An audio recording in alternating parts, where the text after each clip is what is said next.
Hi all, എല്ലാവർക്കും Upbeat Pinnacle അക്കാദമിയിലേക്ക് സ്വാഗതം. അപ്പോൾ എൻട്രൻസ് എക്സാമിനേഷൻ എന്ന് പറയുന്ന ഒരു വലിയ കടക്കാനുള്ള ഒരു തത്രപ്പാടിലാണ് എല്ലാ വിദ്യാർത്ഥികളും എന്നറിയാം അല്ലേ? അപ്പോൾ ഈ എൻട്രൻസ് എക്സാമിനേഷനെ ഞാൻ ചെറിയൊരു ഓട്ട മത്സരമായിട്ടൊന്ന് സങ്കല്പിക്കുകയാണ്. നിങ്ങളൊന്ന് കേട്ട് നോക്കുക, കാണുന്നവർ ഇഷ്ടപ്പെടുമെന്ന് വിശ്വസിക്കുന്നു. ഓക്കെ, നമുക്ക് നോക്കാം. ചെറിയൊരു ഓട്ട മത്സരം. ഈ ഓട്ട മത്സരം പ്രത്യേകതയുണ്ട്. ഇന്ന ദിവസങ്ങൾ കൊണ്ടോ ഇന്ന ഡേറ്റ് കൊണ്ടോ തീരുന്നതോ ഒന്നുമല്ല.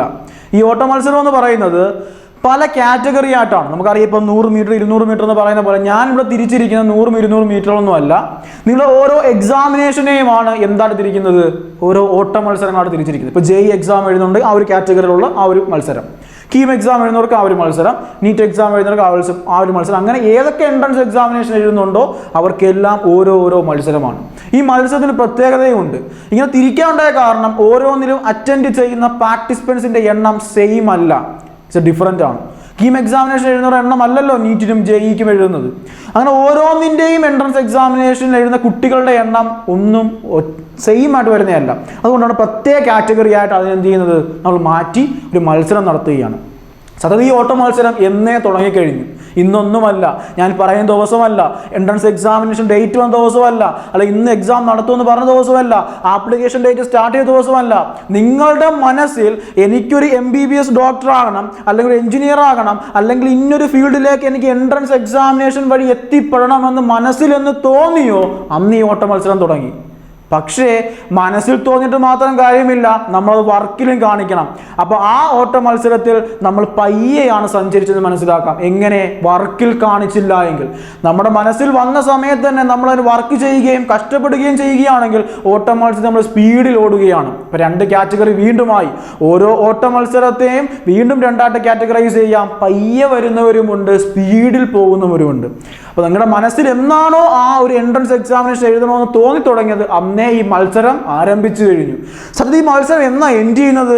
ഓരോ ഓട്ട മത്സരം എൻഡ് ചെയ്യുന്നത് അതിൻ്റെ എക്സാമിനേഷൻ എന്നാണോ കഴിയുന്നത് അന്നാണ് ആ മത്സരം എൻഡ് ചെയ്യുന്നത്. പക്ഷേ റിസൾട്ട് അന്ന് അറിയുമോ? സാധാരണ നമ്മുടെ ഓട്ട മത്സരം കഴിയുമ്പോൾ എല്ലാം റിസൾട്ട് അന്ന് അറിയേണ്ടതാണ്. പക്ഷെ ഇതിൻ്റെ അറിയത്തില്ല. ഇതിൻ്റെ റിസൾട്ട് അറിയാനും വീണ്ടും കാത്തിരിക്കണം. അങ്ങനെയുള്ള ഒരു ഡിഫറെൻറ്റ് ടൈപ്പ് ഓഫ് ഓട്ട മത്സരമാണ് ഞാനിപ്പോൾ പറഞ്ഞുകൊണ്ടിരിക്കുന്നത്. ഓക്കെ, അപ്പോൾ നമ്മുടെ ഈ 3 കാറ്റഗറിയിൽ 3-ലധികം കാറ്റഗറീസ് ഉണ്ട്. എന്ത്? നമ്മുടെ മത്സരം. ആ മത്സരത്തിന് വീണ്ടും 2ആയിട്ടോ 3ആയിട്ടോ തിരിക്കാം. ഒന്ന് അധിക സ്പീഡിൽ ഓടുന്നവരുണ്ട്, മീഡിയം സ്പീഡിൽ ഓടുന്നവരുണ്ട്, പയ്യെ എഴഞ്ഞു വരുന്നവരുമുണ്ട്. ഇങ്ങനെ പല കാറ്റഗറീസ് ആയിട്ട് ഓരോ ഓട്ട മത്സരത്തിലും സഞ്ചരിക്കുന്ന വ്യക്തികളുണ്ട്. അപ്പോൾ ഈ സ്പീഡിൽ ഓടിക്കൊണ്ടിരിക്കുന്ന വ്യക്തികൾക്ക് എനിക്ക് പറയാനുള്ളത്, അതായത് നിങ്ങളുടെ ഓരോ കൺസെപ്റ്റും ഓരോ പ്രോബ്ലവും നല്ല രൂപത്തിൽ എല്ലാ ദിവസവും മണിക്കൂറുകളോളം കഷ്ടപ്പെട്ട് പഠിച്ചു വരുന്ന വിദ്യാർത്ഥികളോട് നിങ്ങളുടെ ആ സ്പീഡ് അവസാനത്തോടെത്തുമ്പോൾ കുറയാൻ പാടില്ല. മെയിൻ പോയിന്റ് ഒന്നാമത്തത്. കാരണം നമ്മൾ ഏതൊരു മത്സരം തുടങ്ങുമ്പോഴും ആദ്യം സ്പീഡിൽ ഓടിയാൽ അവസാനം കിതക്കാറുണ്ട്. ആ കിതപ്പ് നമ്മുടെ പഠനത്തിൽ ഒരിക്കലും വരുത്തരുത്. നമ്മൾ ആ ഓടിയ സ്പീഡിൽ വീണ്ടും സ്പീഡിൽ കൂട്ടാനായിട്ടുള്ള എന്തൊക്കെ ഫോർമുലാസ് നമുക്ക് അപ്ലൈ ചെയ്യാവോ അതെല്ലാം അപ്ലൈ ചെയ്ത് ഏതൊരു എക്സാമിനേഷൻ ആണോ ആ എക്സാമിനേഷൻ്റെ എൻട്രൻസിനകത്ത് റാങ്ക് മേടിക്കാനുള്ള ടിപ്സും ട്രിക്സും എല്ലാം അറിഞ്ഞ് നമ്മൾ ഓടിക്കൊണ്ടേയിരിക്കണം. ഒന്നാമത്തെ കാര്യം അത്. അപ്പം മീഡിയം നിൽക്കുന്ന വ്യക്തികളോ, ഈ മീഡിയം നിൽക്കുന്നവരുടെ സ്പീഡ് ഇനി കൂട്ടാനുള്ള സമയമായി. അവരിപ്പോൾ ഓടിക്കൊണ്ടിരുന്ന സ്പീഡ് എന്താണോ അത് ഇരട്ടിയും ആക്കിയേ പറ്റത്തുള്ളൂ. അല്ലാതെ നമുക്കിനി ആ ഒരു എൻട്രൻസ് എക്സാമിനേഷൻ എന്ന് പറയുന്ന ഓട്ട മത്സരം വിജയിക്കാനേ പറ്റത്തില്ല. അത് ഏത് കാലഘട്ടമാണെങ്കിലും നമ്മൾ ആ സ്പീഡ് കൂട്ടിയേ പറ്റത്തുള്ളൂ. ഇനി അവസാനം എഴഞ്ഞു വരുന്ന കുറച്ച് വ്യക്തികളുടെ കാര്യം ഞാൻ പറഞ്ഞായിരുന്നു. അവർ ഡബിൾ മടങ്ങല്ല, ട്രിപ്പിൾ അല്ല, 4 മടങ്ങ് അവരെന്ത് ചെയ്യണം? അവർ ഓട്ട മത്സരത്തിൻ്റെ സ്പീഡ് കൂട്ടണം. അതായത് പഠനം ഇരട്ടിയാക്കണം, സമയം ഇരട്ടിയാക്കണം, ചെയ്യുന്ന ക്വസ്റ്റ്യൻസ് ഇരട്ടിയാക്കണം, കൺസെപ്റ്റ് മനസ്സിലാക്കണം, ഇക്വേഷൻസ് ടിപ്സിലൂടെയും ട്രിക്സിലൂടെയും മനസ്സിലാക്കി വെക്കണം. 1 മിനിറ്റിൽ താഴെ എൻ്റെ ഒരു ക്വസ്റ്റ്യൻ എനിക്ക് ചെയ്ത് മാറ്റാൻ പറ്റുമെന്ന പ്രാക്ടീസിൽ എല്ലാവരും എത്തിപ്പെട്ടിരിക്കണം.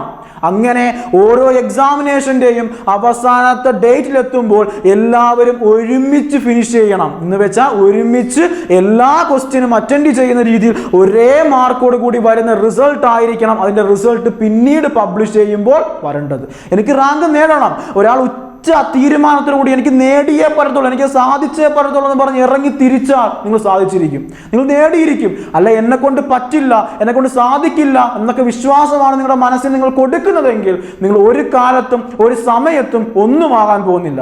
എന്നെ കൊണ്ട് പറ്റും, അത് നേടിയേ പറ്റത്തുള്ളൂ. അത് എത്ര കഷ്ടപ്പെട്ടാണെങ്കിലും എത്ര രാത്രി ഞാൻ ഉറക്കം മുളച്ചാണെങ്കിലും ആ എൻട്രൻസിൽ ഫസ്റ്റ് റാങ്ക് ഞാൻ എത്തിപ്പെട്ടിരിക്കുമെന്ന് ഒരു വ്യക്തി അല്ലെങ്കിൽ കാണുന്ന ഓരോ വ്യക്തികളും എന്ന് തീരുമാനമെടുക്കുന്നു അന്ന് നിങ്ങൾ വിജയിച്ചു. ഒന്നാമത്തെ വിജയം നിങ്ങളുടെ മനസ്സിനോടാണ്, നിങ്ങളുടെ ശരീരത്തോടെ ഫസ്റ്റ് വിജയമാകേണ്ടത്, പിന്നെയാണ് ഏതൊരു എക്സാമിനേഷനും ജയിക്കേണ്ടത്.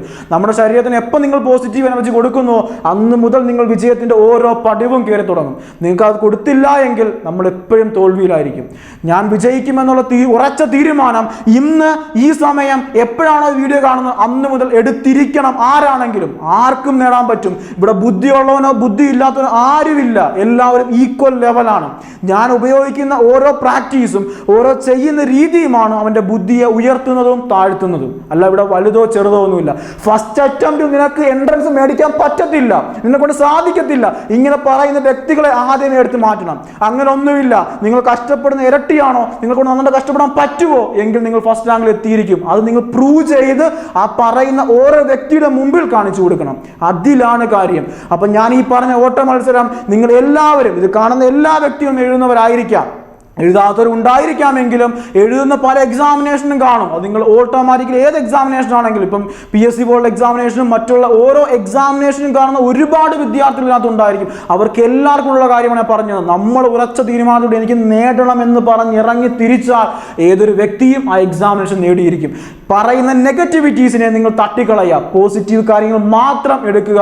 നിങ്ങൾക്ക് കിട്ടുന്ന അത്രമാത്രം മോക്ക് ടെസ്റ്റുകളുണ്ടോ, ഏതൊക്കെ സൈറ്റിൽ നിന്ന് കിട്ടുന്നു, എവിടുന്നോ കിട്ടുന്നു, എല്ലാം അറ്റൻഡ് ചെയ്യുക, എല്ലാം ചെയ്ത് നോക്കുക. അത്രയും ചെയ്ത് നിങ്ങൾ പ്രാക്ടീസ് ആയിട്ട് എൻട്രൻസ് എക്സാം ഹാളിലേക്ക് കയറുക. പോസിറ്റീവായിട്ട് എന്നെ കൊണ്ട് പറ്റും, ഞാൻ നേടിയിരിക്കും, എന്നെ കൊണ്ടല്ല പിന്നെ ആർക്ക് പറ്റാനാ, ഈ ഒരു ചിന്ത കൊണ്ട് നിങ്ങൾ എഴുതി നോക്കിയേ. റിസൾട്ട് വരുമ്പോൾ ഫസ്റ്റ് റാങ്ക് ലിസ്റ്റ് നിങ്ങൾ ഉണ്ടായിരിക്കും, 100% ഉറപ്പ്.